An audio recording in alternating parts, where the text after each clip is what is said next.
یہ بخاری شریف میں یہ الفاظ ہیں کہ پھر ایک فرشتے نے کہا من اطاع محمدن فقد اطاع اللہ صلی اللہ علیہ وسلم، جس شخص نے محمد صلی اللہ علیہ وسلم کی بات مان لی، دعوت کو قبول کر لیا،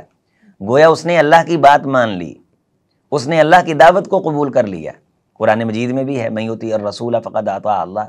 الف لام داخل ہے، جو اس رسول کی اطاعت کرے گویا اس نے اللہ تعالیٰ کی اطاعت کی، جس نے اس کی بات مانی گویا کہ اللہ کی بات کو تسلیم کر لیا۔ پھر فرشتے نے کہا وَمَنْ عَصَىٰ مُحَمَّدًا فَقَدْ عَصَىٰ اللَّهَ صلی اللہ علیہ وسلم، جس نے محمد صلی اللہ علیہ وسلم کی نافرمانی کی، بات نہیں مانی، بات کا یہاں تذکرہ ہو رہا ہے، قول مبارک کا تذکرہ ہو رہا ہے، آپ کے فرمودات عالیہ کا تذکرہ ہو رہا ہے کہ آپ کی بات جو آپ نے فرمایا اسے نہیں لیا، قبول نہیں کیا، اس کی نافرمانی کی، انکار کیا،